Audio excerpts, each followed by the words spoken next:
kulanti wacan oo wanaagsan daawadayaal idilkiinba caalamka meel walba oo aad ka joogtaan iyo waqti walba oo ay idin tahay oo wacan halka aad nagala socotaan ama aad naga daawanaysaan waa channelkiina Siriya Caad ku soo dhawaada mar kale iyo video hor leh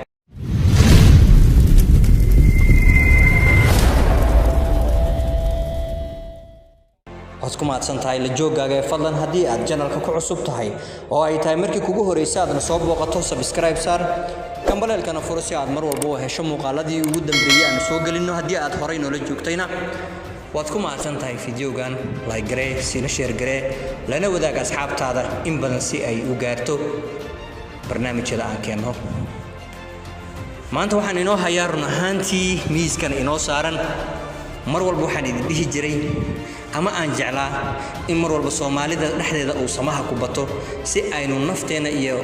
horumarka aan hiigsanayno oo aan jecelnahay inaan gaarno aan u gaarno run ahaantii waxaan idin sheegi jiray in Maslax Mideeye iyo Nicky Sharma Boy ah ay yihiin laba qof oo ku dayasho mudan xagga fanka na sameyn kara hadii ay sidaan wada ahaadaan horumar aad u weyn laakiin maalmihii ugu dambeeyay waxa dhacday in uu Sharma Boy ku sugnaa Muqdisho xagga uu Mideeyana uu kaga sugnaa Djibouti sababta in badan dadku waxay isweydiinayeen sababta soo kala reebtay run ahaantii laba arrimood ayaa soo kala reebay arrin waxa ay ahayd in uu Sharma Boy guursaday sida aad ka warhayseen dhamaantiinba xaaskiisa ayaa joogtay xamar oo sidaa darteed ayuu hore ugu soo baxay xagga Maslax Mideeyana arrimo badan oo kaga xanibnaa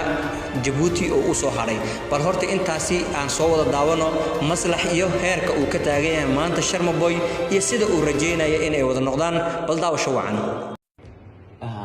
السلام عليكم ورحمة الله وبركاته. وإذن سلامي وحيدنا هاللي وولالكين شرم بوي وحكوا كل وقتها هي شرم بوي كلها الله مصلحة كلها الله دي مصلحة كلها الله شرم كلها الله وإذن سلامة يا وحواي هذا واصل على الحمد لله وشرمنا وحوجا هري إنه هولي جبوتي إنه هري أخذ من السراء أسرع دواء وقتين عروسها والسوية أساسا فصحت هذا أساس الكيس يوري هذا رواص صعدا وحواي أنا شيخ مرتو قاوي عه قرني ولقيني أكل هرين ولقين حتى ملك وقت دمانينا ولالكي وأكون حسي إن شاء الله وصل صعدا هوشة على الوضع مال البض تكتو وكل شيء صاحب قالي وحواي آلة وسلامة يا حمردن آلة وسلامة يا peace sida soo aragteen waxa uu sheegay Maslax Mideeye wiligii inuu ka dheeraan doonin Sharma Boy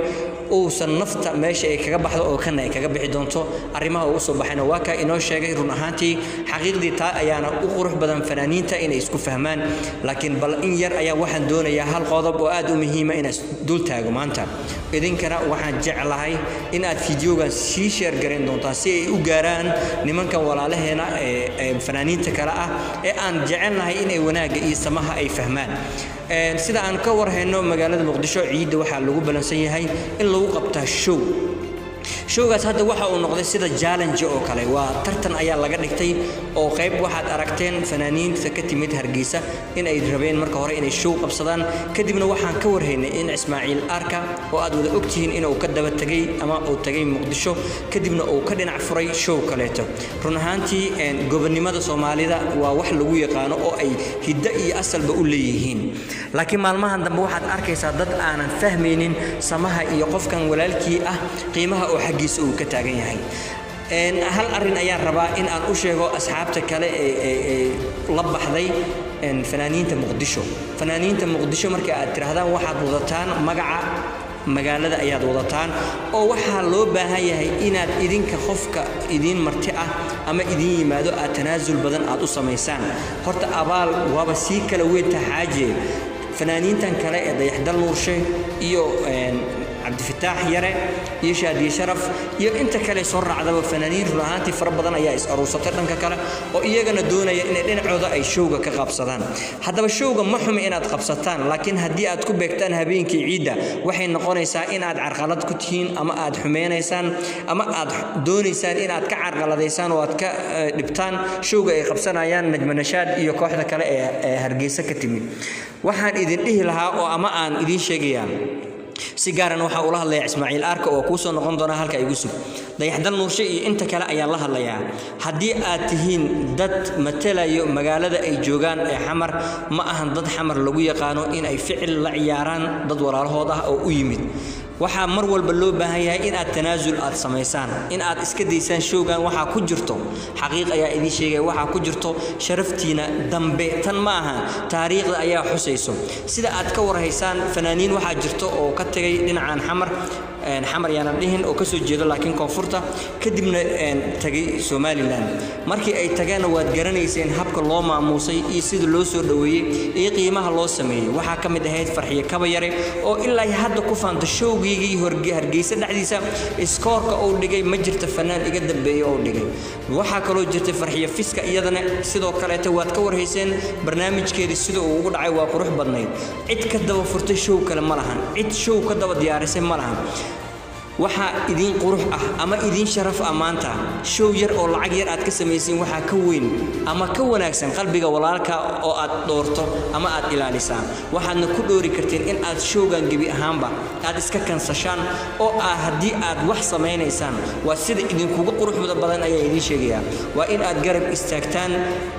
Najma Nashaad iyo dadka la socda fanaaniinta sida uu Sharma Boy uu sameeyay oo idinka daayir yahay badana in idinka mid ah oo daayiriya ayaa jirta Sharma Boy haddana waxa uu gartay maanta idinka maadan garan weynin waxa laga yaabaa in ay si kale wax idin yihiin waxa rajeenaya in aad showgan kansali doontiin waxaana ku jiro wanaaga idinka iyo magaalada aad joogtiin ayaa waxay ku jirtaa inuu showgaasi dhicin haddaba uu soo laabtay Ismaaciil Arka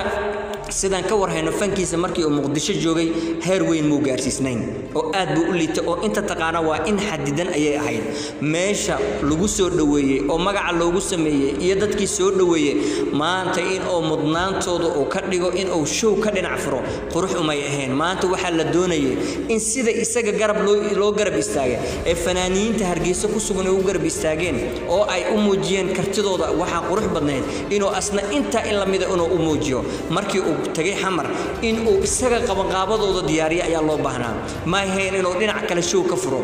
waxaan ku leeyahay Ismaaciil Arka adduunyadan arkaysid abaal qofkii galaa waa loo gudaa wax walba ay kugu qaadato adduunka waxa loo dhintaa ama qofka uu u dhintaa waa sharaf sida lagu soo dhaweeyay bal eeg maanta dadka laga gaday inta malaayiin qof ay lagu baray cadad iyo tiro malahan waxa jirta dad badan oo ku garab istaagay way sameyn karayeen markii aad timid in ay dhulka ka soo qaadeen way sameyn karayeen in marka aad show qabsanaysa ama aad hees meel ka qaadaysid inay kugu xumeeyaan way sameyn karayeen awooddaas way lahaayeen laakiin may sameeyeen waa laga roonaaday waxa lagu tusiyay in adduunyada wanaag jirto fanaaniintu waxa lagu tusiyay in ay isku gurman karaan adigu waxa laga doonayaa oo ku sheegay Ismaaciil Arko showgan aad wadid oo aad diyaarinayso jooji idinkana heer sariicad aragtidiina sidee tahay nala wadaaga mid kale Ilaahay baa idinku dhaariyay share garay oo gaarsiiya si ay fanaaniintaasi kale ay u gaarto barnaamijkan ama codsigan aan u soo dirsanay si ay u gaarto share garay fikirkiina waa xor waad diiban kartaan adna waad ma santiin heer sariicad dhamaantii meel walba joogtiin waxaan idin leeyahay nolol waxaan ku noolaada inta aan fiidiyoga mid la mid ku kulmi doono waxaan idinkaga sii tagayaa fi amaan Allah isaarag dambo xiiso leh